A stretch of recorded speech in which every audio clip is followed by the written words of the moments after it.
Boa noite a todos, sejam todos bem-vindos a mais essa transmissão do Lar Espírita Casa do Samaritano. Nós vamos dar início à nossa atividade de explanação sobre o Evangelho segundo o Espiritismo.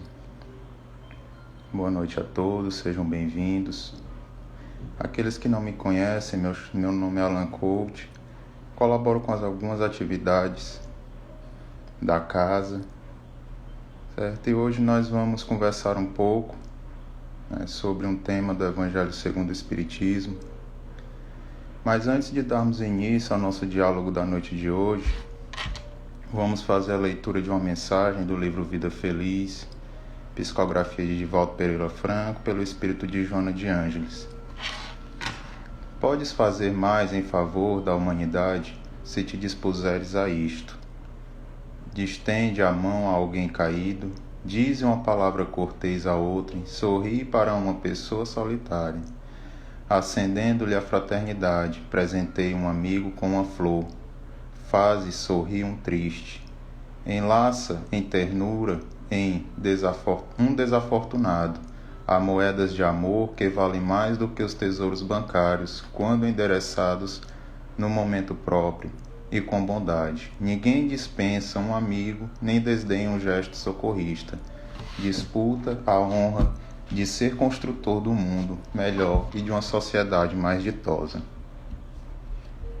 Então, pessoal, como eu disse no início, nós hoje vamos conversar um pouco sobre um tema do Evangelho segundo o Espiritismo, e com essa mensagem de Divaldo Franco, pelo espírito de Joana de Ângeles, eu vos convido a fazermos a nossa prece para entrarmos em sintonia com essa atividade.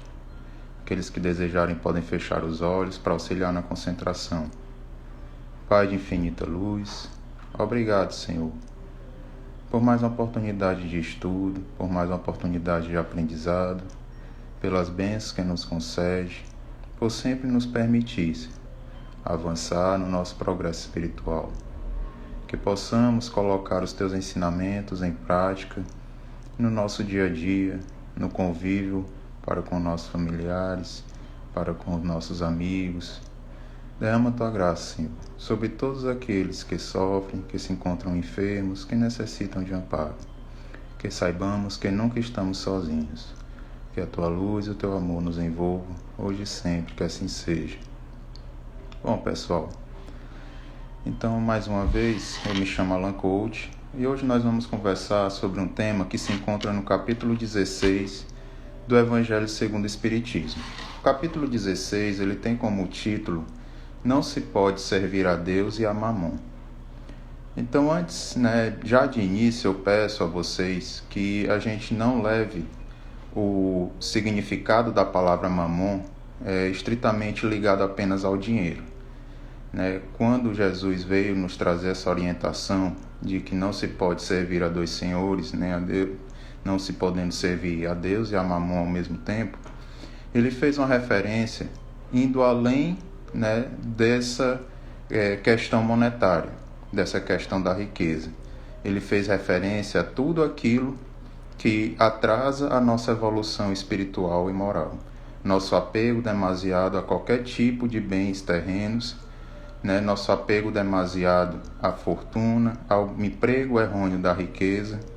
Em nenhum momento Jesus quis condenar aquele que é detentor de um poder aquisitivo maior, aquele que vem com a missão de fazer uso dessa riqueza de forma sábia. E é justamente aí que nós vamos conversar dentre alguns pontos da noite de hoje, certo? Então vamos voltar à significação da palavra mamon, à questão de obstáculos ao nosso progresso material, certo? Situações ou apegos que impedem esse nosso avanço. E como nos diz Emmanuel e Joana de Ângeles, o dinheiro, quando bem empregado, ele pode ser a alavanca para o progresso humano. Mas assim como ele pode ser bem empregado, ele também pode ser feito mau uso dele. E quando é feito mau uso dele, aí nós vamos começar a perceber que isso vai colocar número de pessoas em sofrimento, né? Porque nós nos apegamos apenas ao nosso bem-estar, nós nos apegamos apenas à nossa vontade, né, de sermos detentores dessa riqueza. E esquecemos que esse dinheiro ele pode ajudar no progresso, ele pode auxiliar na pesquisa para poder se combater doenças na humanidade, pode se utilizar para acabar com a fome do próximo. Então, uma riqueza bem empregada, ela pode sim ser bastante útil no progresso da humanidade. E dentro desse parâmetro do que o capítulo 16 nos apresenta, né, de que não se pode servir a Deus e a Mamon, nós vamos tratar da mensagem a verdadeira propriedade. A mensagem que se inicia no item 9 desse capítulo, certo? E vem nos alertar justamente sobre essa importância, essa missão que nós trazemos quando Deus nos permite ter contato, né, com a fortuna. E eu volto a dizer, nós vamos aqui buscar a questão da fortuna para tudo aquilo que nós temos de forma abundante em nossas vidas. E o que é que nós estamos fazendo para que isso beneficie ao nosso próximo? O que é que nós estamos fazendo com a inteligência que nós temos? Se temos grande inteligência, isso é uma fortuna. Com o tempo livre que nós temos, isso também é uma riqueza. Então, qual a utilidade que nós estamos dando a tudo isso? E é justamente nessa mensagem da verdadeira propriedade que vem nos trazer esse alerta, esses ensinamentos. Kardec, junto com os espíritos da codificação, vem nos trazer esses esclarecimentos. E um primeiro ponto que nós podemos abordar da própria mensagem é a importância da encarnação e da reencarnação.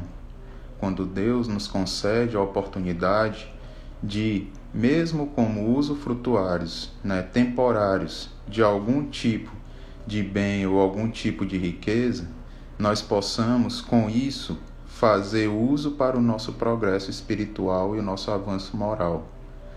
Né? Então, Jesus ele sempre nos permite, através desse processo de encarnação e de reencarnação, repararmos as faltas que cometemos, né? Criarmos novos laços de amor, trabalharmos em busca do progresso próprio e da humanidade, buscando sempre levar o auxílio. E esse é um processo que é totalmente planejado pelos espíritos superiores.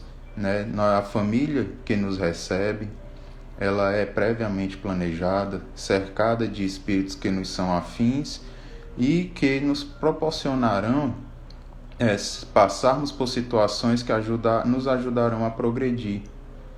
Né? Nos coloca entre uma família que resolveu nos receber para justamente nos ajudar nesse avanço, né? Nessa nossa busca pelo nosso avanço espiritual e moral.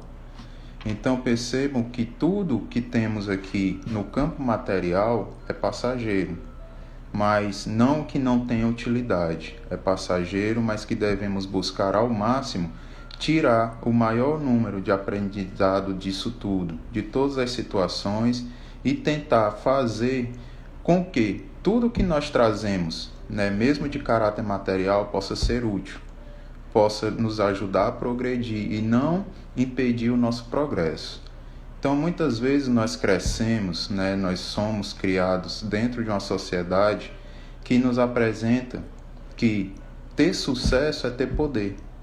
Né, que quanto mais você consegue coisas, quanto mais você consegue avançar nessa questão de poder, principalmente de poder aquisitivo monetário, você é uma pessoa de sucesso.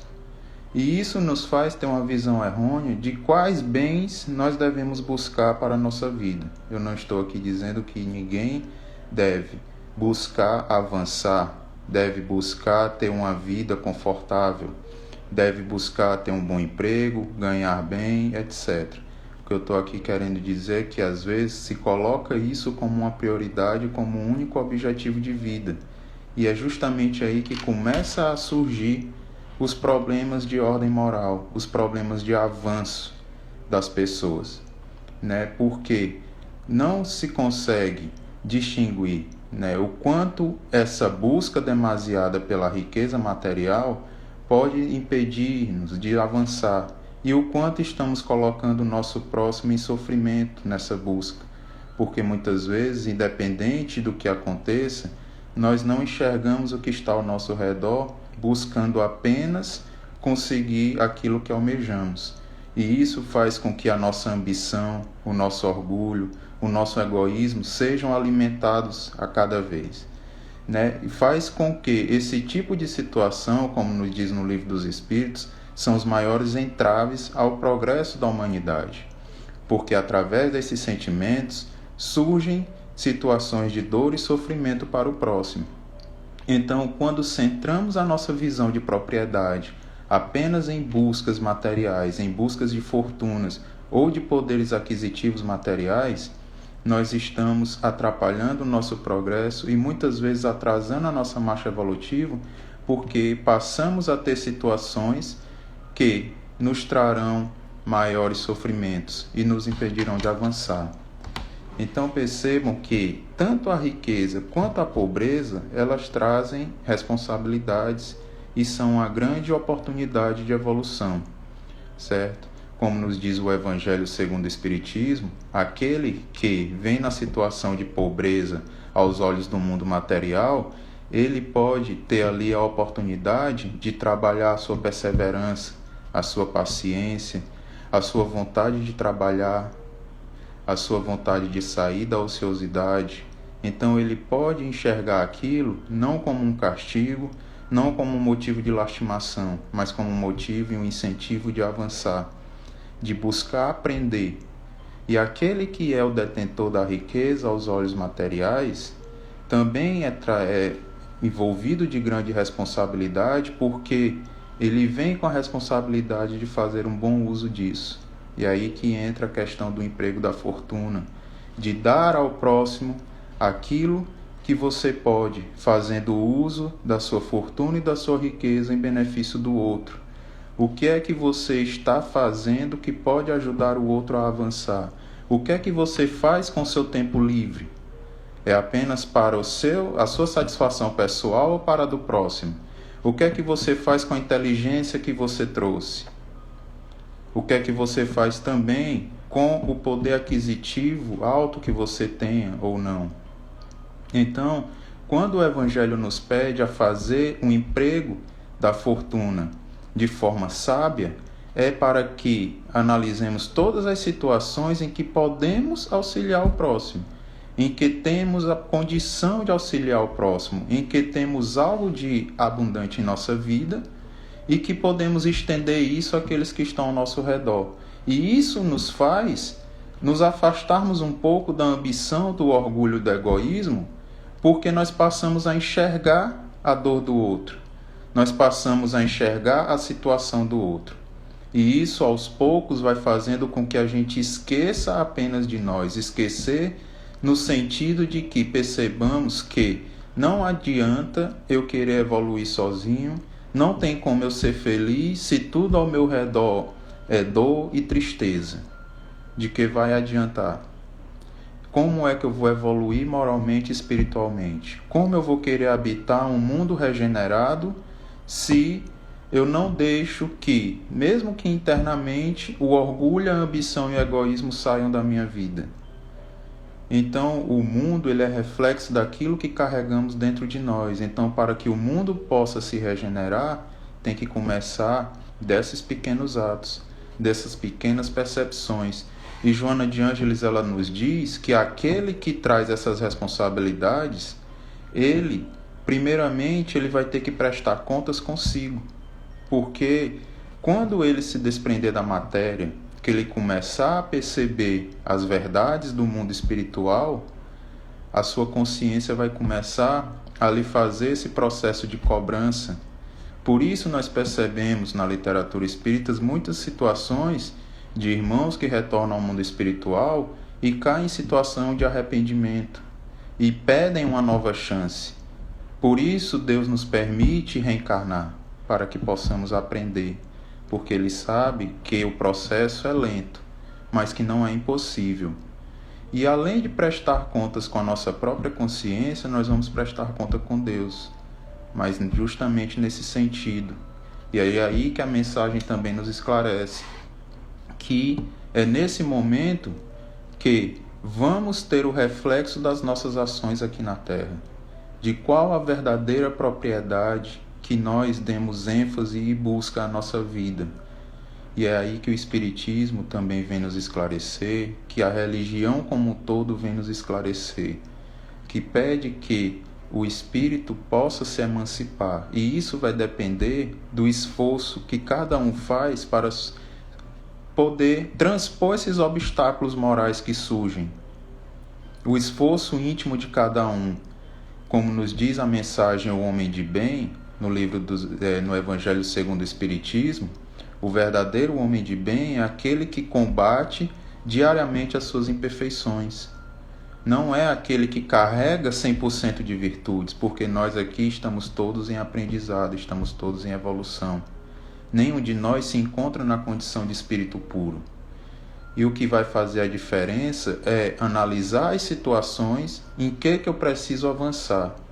E o caminho dessa mudança de percepção é justamente eu centrar as minhas vontades, o meu entendimento, a minha fé na vida futura, no conhecimento da vida futura, no conhecimento dessa boa nova trazida por Jesus.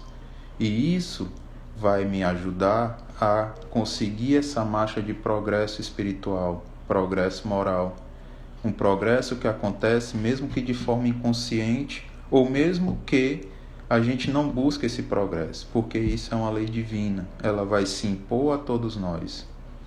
E mesmo que de forma inconsciente nós vamos progredir, com o tempo a humanidade vai passar a mudar a sua forma de agir também moralmente. Com o tempo a humanidade vai abandonar conceitos e hábitos, porque vai perceber que isso leva sofrimento ao outro. E isso é progresso, isso é marchar rumo ao progresso, mesmo que de forma lenta. Então devemos buscar sempre sermos merecedores de adentrar o reino de Deus que Jesus tanto nos trouxe, que Jesus tanto nos apresentou. Quando ele, na maioria de suas parábolas, fazia essa referência ao reino de Deus, era demonstrando a nós qual o local que é dotado de amor, o local que é dotado de equilíbrio, o local onde a caridade, o amor e a compaixão para o próximo ele reina. Então é justamente através das nossas atitudes, quando eu falei, que isso vai refletir nessa construção, e para que possamos fazer parte disso, para que possamos tornar o nosso mundo regenerado. E é justamente por isso que ele também nos diz que onde está o teu coração, estará o teu tesouro. É onde concentrarmos a nossa vontade de avançar, a nossa vontade de agir. Pois tudo ao nosso redor é reflexo das nossas atitudes.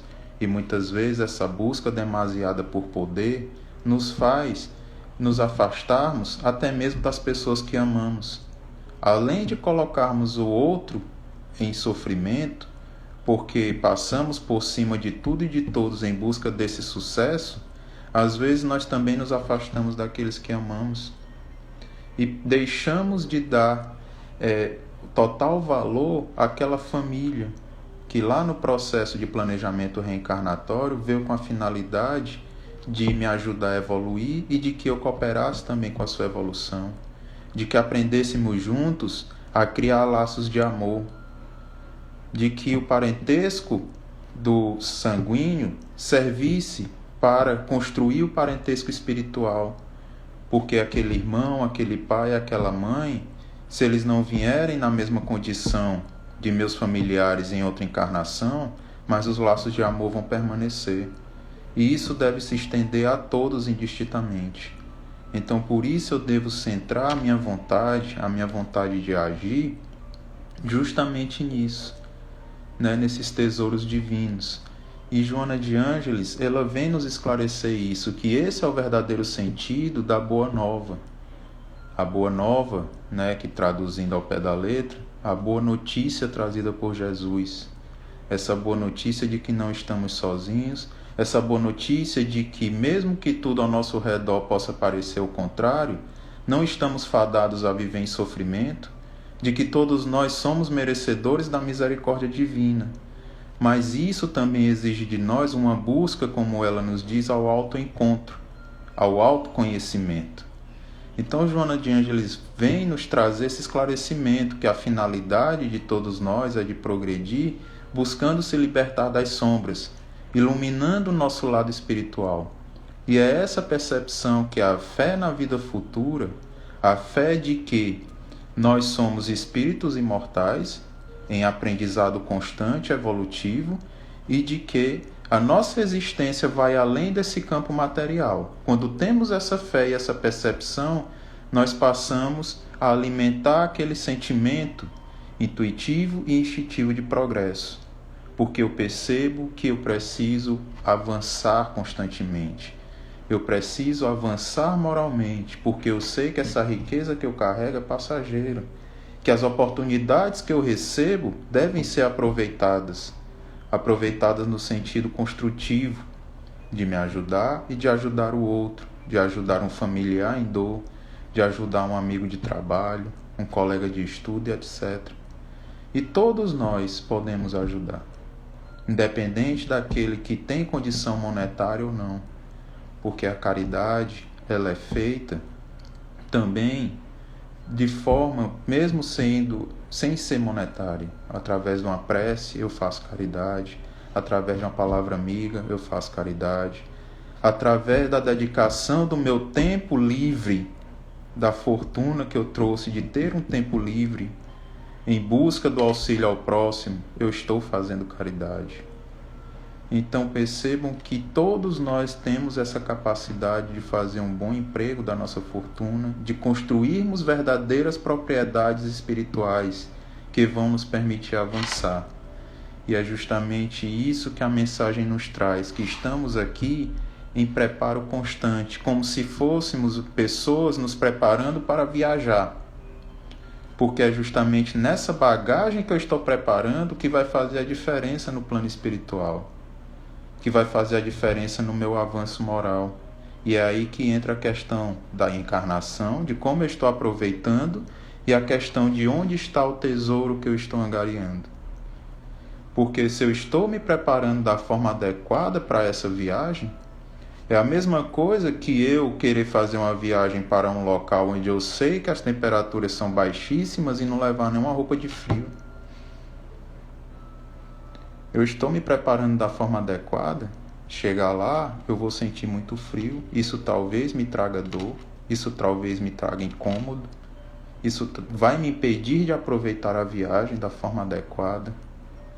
Então, que tipo de bagagem nós estamos armazenando para levar nessa viagem, nesse retorno à vida espiritual?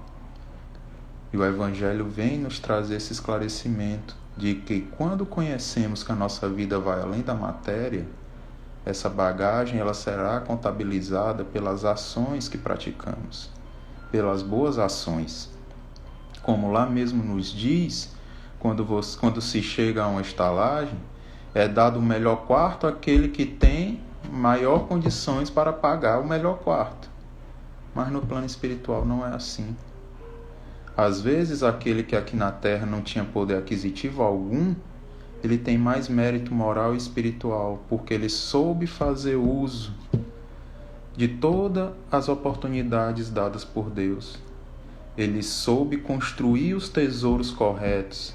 Ele soube arrumar a bagagem correta para esse retorno à pátria espiritual, onde as nossas ações farão a diferença. E não a fortuna que carregamos, não os prazeres que nos dispomos, não as vontades que levamos. E é justamente aí que a quarta parte do Livro dos Espíritos vem nos esclarecer que todas as penas e gozos terrestres são referência às nossas ações. E isso nos faz também esclarecer a diferença entre a felicidade moral e a felicidade divina, material, e a felicidade divina.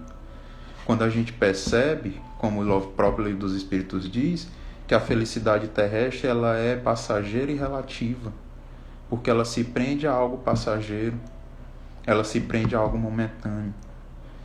E ele nos diz que é básico a construção de uma felicidade divina. Basta que eu busque apenas ter uma consciência tranquila e a fé no futuro. E para uma tranquilidade material, uma riqueza, a felicidade material, basta apenas a posse do necessário. Porque o que passa do que eu necessito, eu devo dedicar ao outro. Eu devo buscar ajudar o outro. Então, fazendo uma junção de tudo isso, eu devo aproveitar as oportunidades e seguir a minha vida com a consciência tranquila e a fé no futuro. Consciência tranquila de que aproveitei as oportunidades, de que não fui omisso e nem ansioso diante da oportunidade de crescer e de trabalhar, de que dei o meu melhor, sendo um verdadeiro homem de bem, para combater aquilo que eu percebo que me coloca em dor e que coloca o outro em dor. Aquilo que eu percebo que ainda é uma imperfeição moral. Se eu tiver essa postura, eu estou avançando. E não nos enganemos, nenhum de nós vai sair daqui um espírito puro ou perfeito. Mas se conseguirmos diminuir só um pouquinho todo o débito que carregamos, conseguir modificar uma paixão em uma virtude, se livrar um pouquinho do orgulho, da vaidade e do egoísmo, já teremos feito muita coisa nesse processo encarnatório. Então que consigamos alimentar essa vontade de evoluir e que tenhamos a percepção de que isso só vai acontecer quando olharmos ao próximo e nos propormos a trabalhar em auxílio da evolução do planeta. Porque nós perceberemos que as dores que sofremos não é porque somos injustiçados ou esquecidos de Deus. É apenas reflexo das nossas ações. E como nos diz o livro Céu e Inferno, o espírito é sempre o arbítrio da própria sorte. E que cabe a nós prolongar ou diminuir o tempo de sofrimento. Porque somos nós que nos colocamos em sofrimento. Ou pelo menos tentamos não nos colocar em sofrimento. Então cabe a nós, através da prática do bem, suavizar ou anular esse sofrimento que às vezes estamos passando, com essa fé que devemos alimentar a cada dia. Essa fé que vai além de palavras, que vai além de tempos e números de oração. Deve ser concentrada em atitudes constantes. Essa fé que é centrada em todo o momento da minha vida, quando eu busco praticar a boa nova trazida por Jesus. Então, é justamente isso que a mensagem vem nos trazer, que saibamos buscar quais as verdadeiras propriedades que nos ajudarão a avançar. E ele nos traz justamente que a base dessa construção, o principal item que nos ajudará a montar essa bagagem é a prática da caridade. A caridade, que nos diz Paulo, que é o amor em ação e que é a base, que é a concretização da fé e da esperança. Porque verdadeiramente nos liga a Deus em atitudes, em palavras, em pensamentos, e com isso conseguiremos demonstrar a Ele toda a fé que temos e todo o amor que temos por Ele e pelo nosso próximo. Então, pessoal, quero só agradecer a oportunidade. Espero ter conseguido trazer alguma reflexão, válida sobre essa mensagem. Essa explanação vai ficar disponível na página do Lex, vai ser também postada no YouTube. No início da transmissão, alguém perguntou sobre a conta hackeada. Infelizmente, a nossa conta anterior foi hackeada, e quem puder divulgar para que prossigam, para que as pessoas passem, a seguir essa nova conta, porque a outra conta está buscando, fazendo postagens indevidas. Então, quem puder divulgar ao máximo irá nos ajudar nessa questão. Ok, pessoal? Então agora eu vos convido apenas a fazermos a nossa prece para darmos uma continuidade à nossa noite de forma tranquila, para que possamos também iniciar nossa semana de forma harmonizada. Pai de infinita bondade, muito obrigado, Senhor, pelas suas oportunidades de crescimento, pelas oportunidades de estarmos sempre tendo acesso aos teus ensinamentos. Que saibamos aproveitar, Senhor, para cada vez mais nos aproximar de Ti, em atitudes, em palavras, em pensamentos. Obrigado pelo lar, obrigado pela família. Que consigamos sempre fortalecer a nossa fé, tendo a certeza de que nunca estamos sozinhos e que toda dificuldade pode ser superada com fé e perseverança. Leva amparo e auxílio a cada irmão em dor, a cada irmão hospitalizado, a cada irmão enfermo.